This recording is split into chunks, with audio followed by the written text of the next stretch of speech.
Jeremy Corbyn.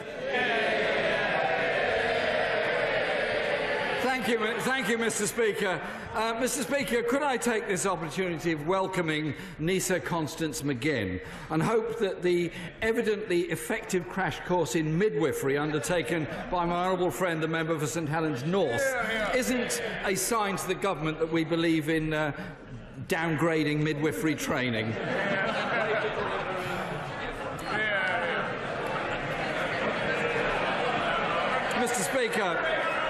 Mr. Speaker, just a few months ago on the steps of Downing Street,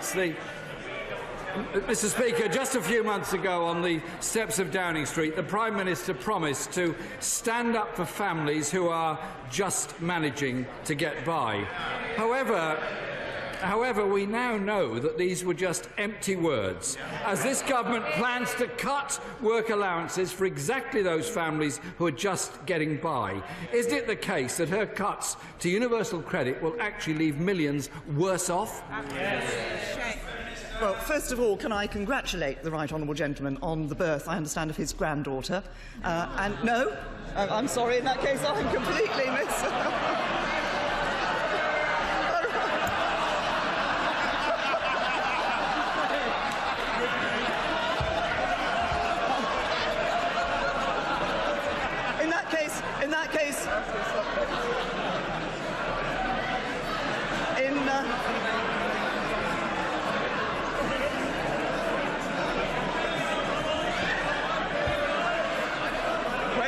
Wait for it. In that case, Mr. Speaker, can I just say that perhaps one should never trust a former Chief Whip?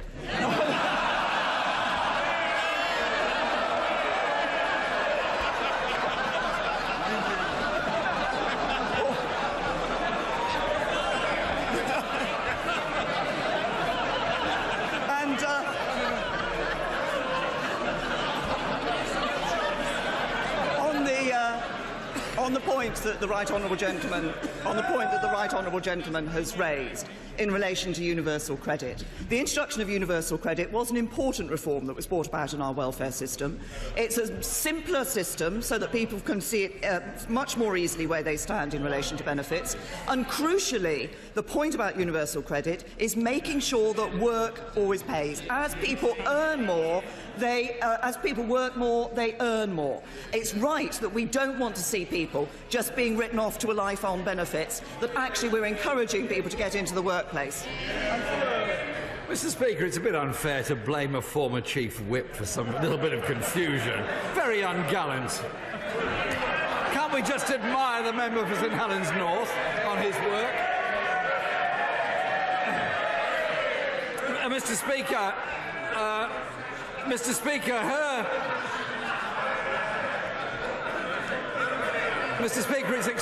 it's extremely rude to point. Mr. Speaker, her predecessor abandoned these same cuts to working people through the tax credit system. Now she, as Prime Minister, is enacting them through universal credit.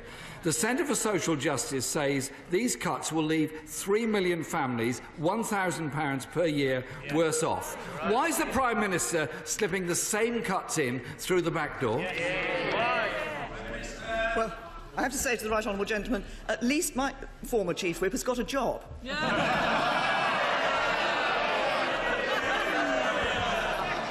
I, on the serious point that he raises about universal credit, I repeat what I've just said. I think it is important that we look at why universal credit has been introduced. It was introduced because under the benefit system under the Labour Party, under the Labour government, what we saw was too many people finding that they were better off on benefits than they were in work. What is important is that we value work, we value getting people into work where they are able to work, but we want a system that is fair. And it's a system that is fair both to those who need the benefits, but also fair to those who pay for the benefits through their taxes. And there are many families struggling to make ends meet, who are paying for the benefits of others. I want a system that's fair to them as well. Jeremy Corbyn!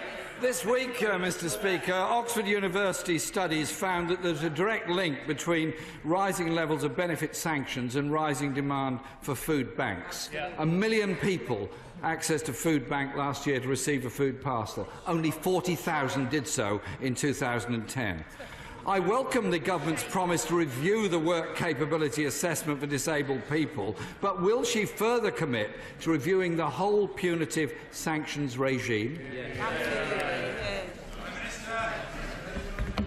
It is absolutely right that in our welfare system, we have a system that makes sure that those people who receive benefits are those who it is right to receive benefits. Well, that's why we have assessments in our welfare system. But it's also important in our welfare system that we ensure that those who are able to get into the workplace are making every effort to get into the workplace. That's why we have sanctions in our system. What the right honourable gentleman wants is no assessments, no sanctions and unlimited welfare. That's not fair to those who are accessing the welfare system, and it's not fair to the taxpayers who pay for it. Mr. Speaker, according to the Sheffield Hallam University study, 1 in 5 claimants that have been sanctioned became homeless as a result of it. Many of those included families with children. Mr. Speaker, could I recommend the Prime Minister supports British cinema and takes herself along to a cinema to see a Palme d'Or winning film, I, Daniel Blake? And while she's doing so, perhaps she could take the Work and Pensions Secretary with her, because he described the film as monstrously unfair and then went on to admit that he'd never seen it. So he's obviously got a very fair sense of judgment on this. But I'll tell the Prime Minister what's monstrously unfair. Ex-servicemen like David Clapson dying without food in his home due to the government's sanctions regime. It is time that we ended this institutionalised barbarity against often very vulnerable people. I have to say to the right honourable gentleman that, of course, it's important that in our welfare system we ensure that those who need the support that the state is giving them through that benefit system are able to access that. But it is also important in our system that those who are paying for it feel that the system is fair to them as well. That is right. That is why we need to have work capability assessments. It's why we need to have sanctions in our system. Now, the right honourable gentleman has a view that there should be no assessments, no sanctions and unlimited welfare. I have to say to him that the Labour Party is drifting away from the views of Labour voters. It's this party that understands working-class people. Speaker, the housing benefit bill has gone up by more than £4 billion because of high levels of rent and the necessity of supporting people in that. Is that a sensible use of public money? I think not. In response to the March budget, Mr. Speaker, I asked the Chancellor, Mr. Speaker, to abandon the £30 cut for disabled people on employment and support allowance, unable to work, but who, with support, may be able to work in the future. They want to be able to get into work. What evidence does the Prime Minister have that imposing poverty on people with disabilities actually helps them into work? I'm pleased to say that what we've seen under this government is nearly 500,000 more disabled people actually in the workplace.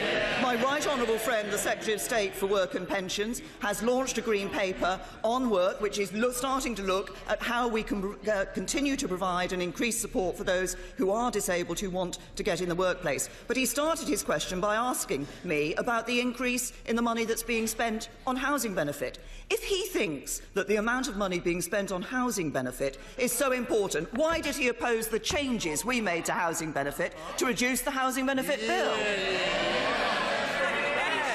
Mr. Speaker, as the Prime Minister well knows, my concern and those of my party are the incredible amount of money being paid into the private rented sector by excessive rents, and that could be brought under control and handled much better. Mr. Speaker, many people in this House will have been deeply moved by my honourable friend, the member for Swansea East, article about the tragic death of her son and having to take out a bank loan to cover the funeral costs.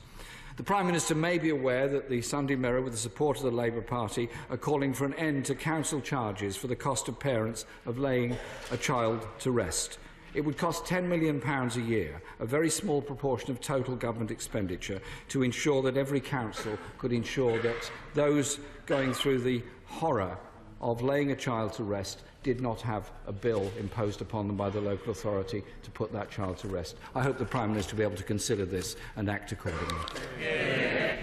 I recognise the issue that the Right Honourable Gentleman has raised. There are, of course, facilities available through the Social Fund Funeral Expenses Payment Scheme for payments to be made available to people who qualify, meet those eligibility conditions. Of course, it's difficult for anybody when they have to go through the tragedy of losing a child and then facing the consequences of the sort that the Right Honourable Gentleman makes.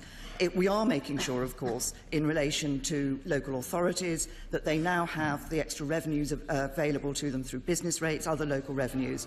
It is up to councils to consider what they wish to do in this. But I say to the Right Honourable Gentleman that there are facilities available through that Social Fund Funeral Expenses to deal with the issue that he raises. David McIntosh. Yeah.